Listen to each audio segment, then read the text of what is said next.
everybody. Welcome back to the Water Online Show. You are in the flow with Travis Kennedy and my esteemed colleague, Kevin Westerling. Kevin, welcome back to the show. It's good to be back with all of our listeners, all of our viewers. We have quite a guest and quite a show stacked up for us today, don't we?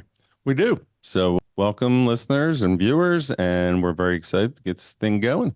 Absolutely. And today, our very special guest is none other than Bill Becker. He is the vice president of Hazen and Sawyer. I'm going to give him a chance to introduce himself right now. But before I do, just to give our viewers and our listeners an idea as to what it is we're going to be talking about today. The topic today, Kevin, is something we've heard a lot about. What is it? Privatization.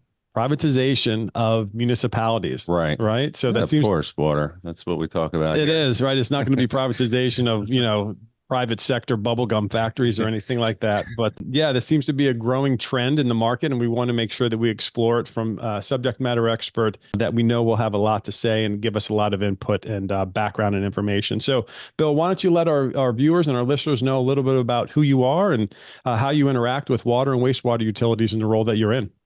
Okay. I am Bill Becker. I've been a water guy, I guess, for about 40 years now. I'm a vice president at Hazen and Sawyer. I was the corporate water practice leader for Hazen for a number of years, and I just turned that role over to Eric Rosenfeld, who will go on to do a much better job than I did. Oh, we don't know about that, but yeah, we're happy to hear that he's in the role because he's very good at his job, as I'm sure you were.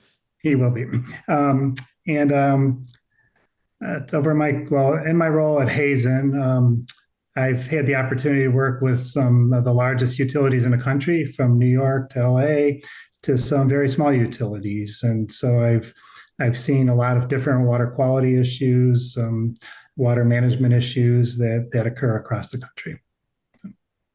So thanks again for joining us, Bill. We asked you here today, not only for because of your Hazen and Sawyer experience, but because you formerly worked with American Water, which is the largest private utility with, plants all across the country. So to start, could you describe your role there and compare it to how you deal with water and wastewater utilities now, and just kind of from a high level and how they do things, the difference between private and public water utilities? Sure. My role at Hazen or at American was back in the late 80s. I worked there for 5 years. I think American Water is a special place. As you said, it operates in 24 different states. There's hundreds of systems that it operates, serves more than 14 million people. As such, there's economies of scale that American has that most public utilities don't. I don't know that the differences are so much between public and private as they are on a scale basis. And I'll come back to that again, maybe a little bit later, but American, structure-wise, there's a corporate office, so they have, they can centralize things like accounting and finance, engineering, water quality, all of that. So when they operate in different plants in each state, each state operates as its own independent company, but there's a tie back to the corporate, so they can draw on that experience, whereas most utilities just don't have that scale to be able to do that. That certainly brings to light some of the differences in how a larger scale utility might operate. I want to talk specifically about privatization versus public utilities. So is there differences in the way that say a privately held utility would operate versus a public utility, and maybe talk to some of the advantages that one may have over the other, if there is one? And I don't know if there is one or not, but it'd be interesting to get your opinion on how the operations differ. Yeah. I don't think there's a blanket answer for that, quite frankly. There are some extraordinarily well-run public utilities, of all types. And by public, that includes municipally owned systems, cities, counties, to authorities.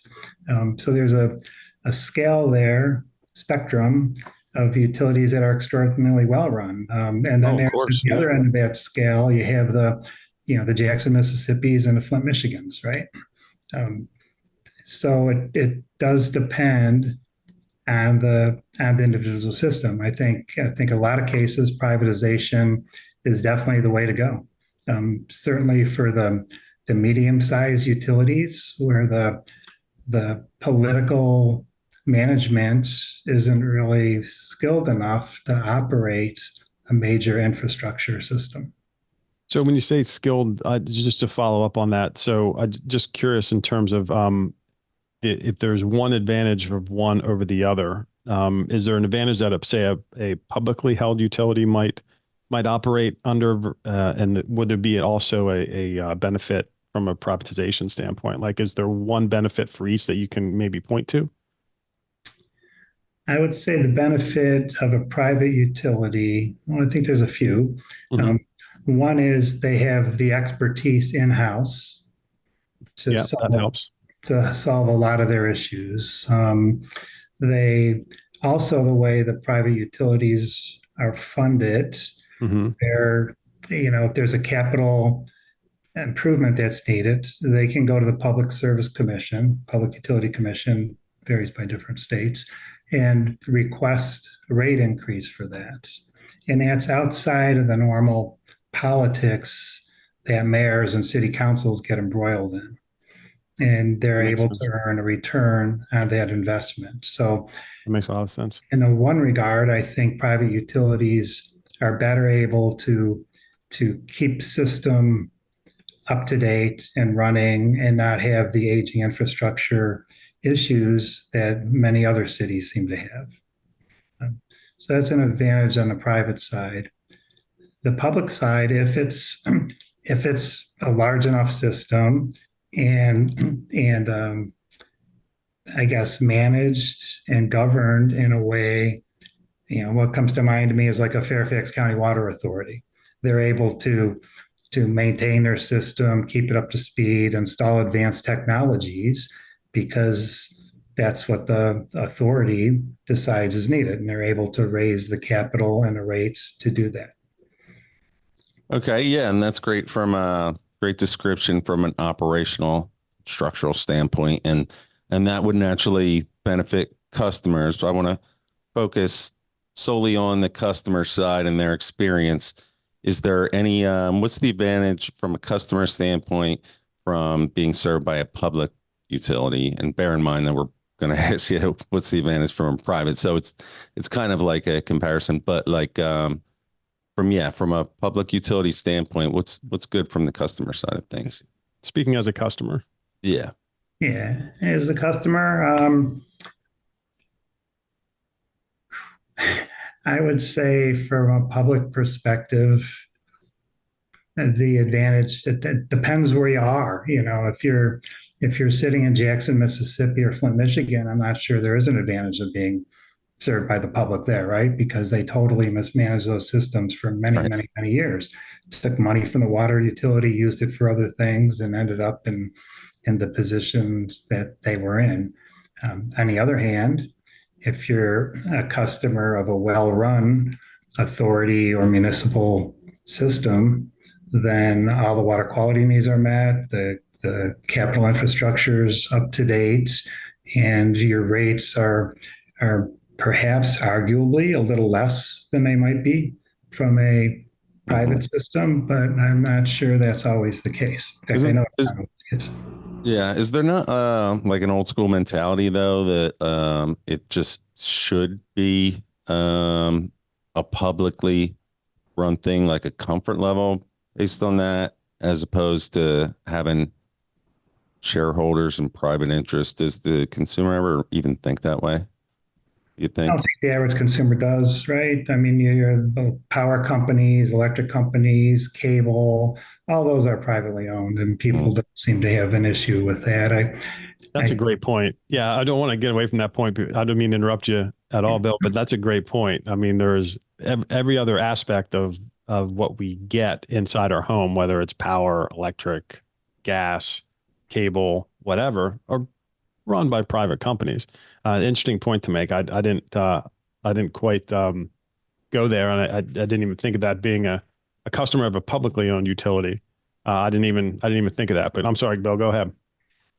I guess I think one of the issues, to me, the big issue in the water industry in the U.S. is the fragmentation, right? There's 50,000 utilities of all sizes scattered across the country, and politics has entered into many of those. I remember several years ago when mayors changed in New York City, the edict came down, you can't raise water rates. And so for 2 straight years, there was no ability to raise water rates. And so you can't operate any business, anything. You can't operate your household without an increase in revenue just to keep up with inflation. Sure. So the politics is a problem. There's many places I've been involved with where mayors or city councils have said, no, we're not gonna build this.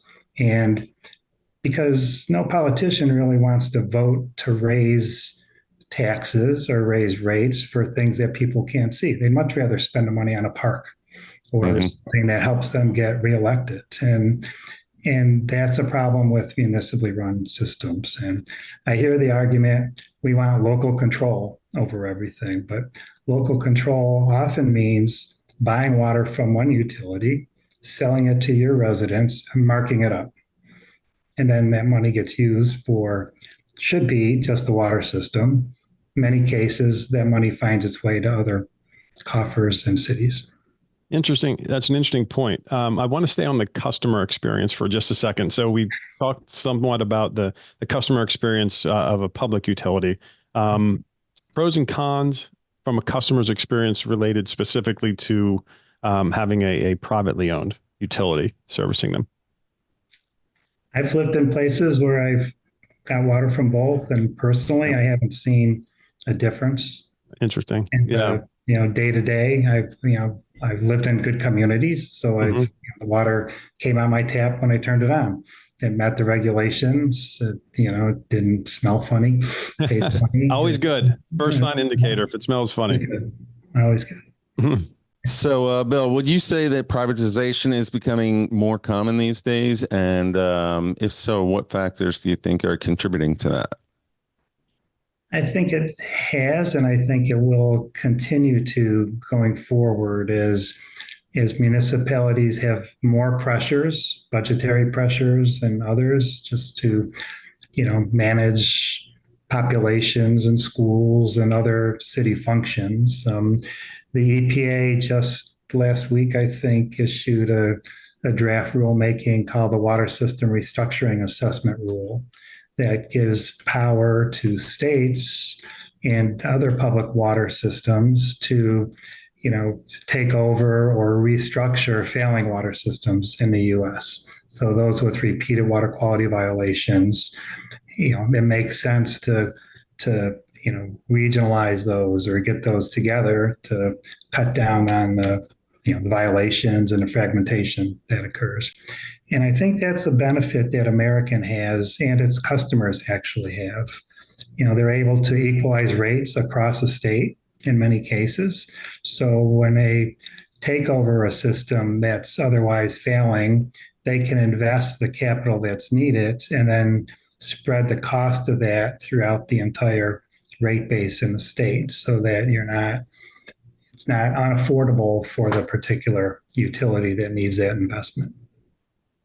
One of the topics that I hear that comes up related to what we're discussing here, especially concerning a privately run utility, is the fact that if you're talking about a publicly run utility, if they raise rates, then it's expected that those additional funds are going to be put towards some kind of improvement.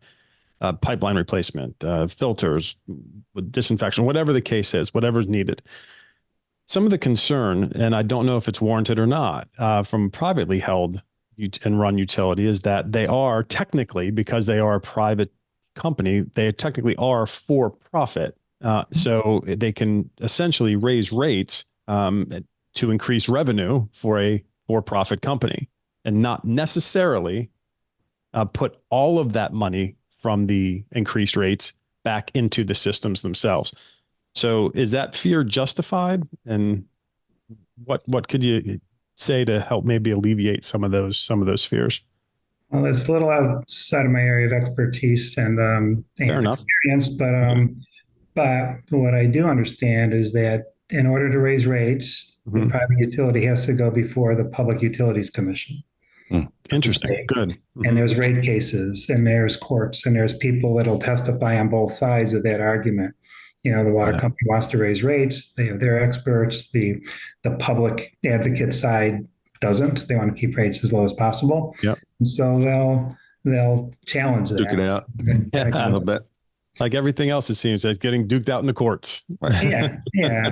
So I think as long as there's effective oversight, I think that really isn't that big of a concern. But you can go to the UK and kind of look at maybe some things that have gone really wrong. They regionalized their systems back in the 70s and 80s, and then they went from public regional systems. There were only 11 water utilities in the entire country of the That's UK. it. Wow. And Okay. yeah, and it organized on a watershed basis. I think there's a lot right there, but the oversight board, at least if you read the headlines in the newspapers, got a little too cozy with the water companies. And, Oh boy.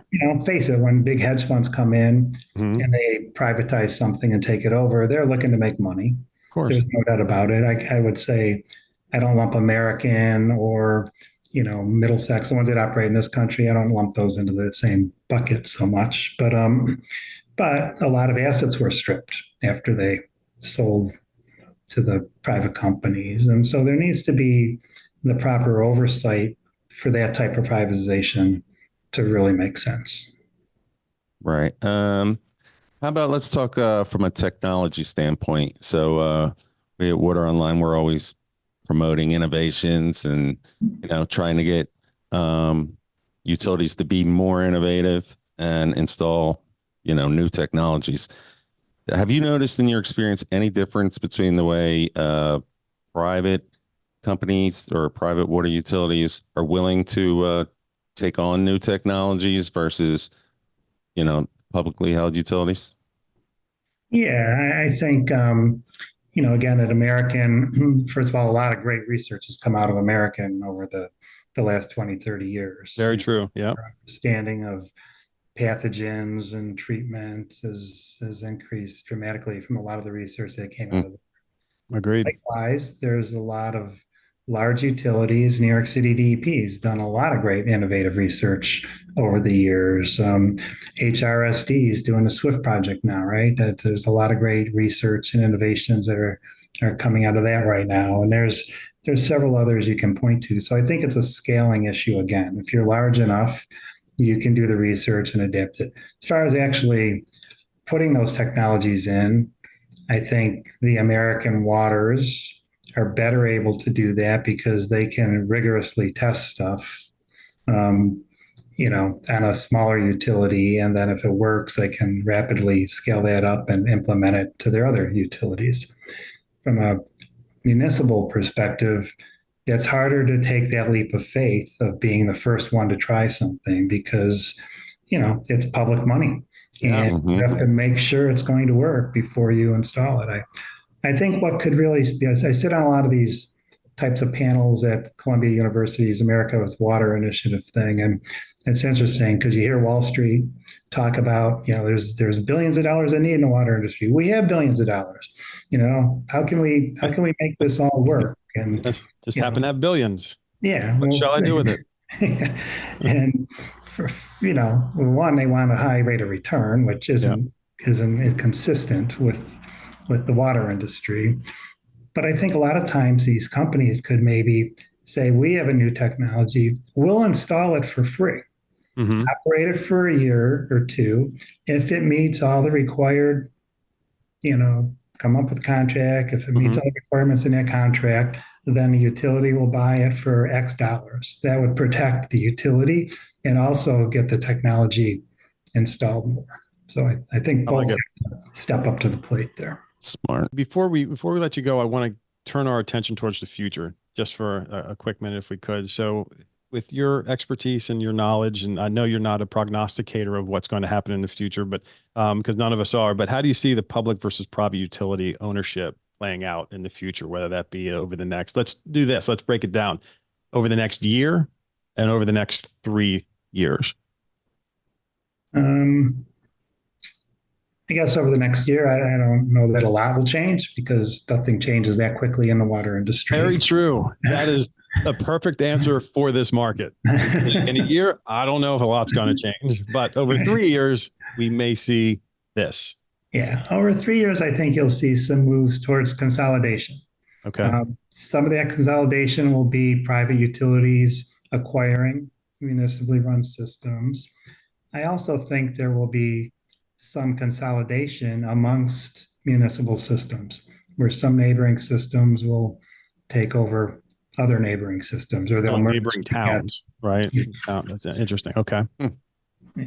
Yeah, I mean, I could totally see that happening. That seems like in the industry that we're in, that's the most logical next step. And like Bill said, and which we agree with here, nothing moves at a light speed of light pace here in the water market. But that makes a lot of sense to me. You could see if you're next to it, if you're a smaller town and you're next to a larger town, that you could see them possibly merging together. And then I think you'll slowly see this privatization pick up a little bit at various areas across the country where there's already a foothold. In fact, I think it's happening. People are familiar with George Hawkins, who used to run DC Water. He has his own company now called Moonshot Missions, and their whole mission is to, consolidate, help each other out, get these local utilities working together, these municipalities to share resources. And I hope I described that right if George is listening. He probably is, and I believe he did a fine job. Fine job. Bill also did a fine job, right? Yeah, absolutely. Great job. Thank you for giving us some time here, because this was an issue. We were getting some questions about that in terms of what does the future hold for privatization of utilities, and where, not only that, but where it stands now. So we here at the Water Online Show really appreciate your time and giving us some of your expertise and some of your thoughts based on your long history in the market. So Bill, thank you very much. Appreciate it, Bill. Thanks. Pleasure. And for all of you, thank you once again for spending some of your day here with us, whether you're viewing us or listening to us on Spotify or Apple Podcasts. We appreciate it. I say, for Kevin and I, we can't wait to have you back. We can't wait to spend more time with you on our next episode. Until then, we will see you later.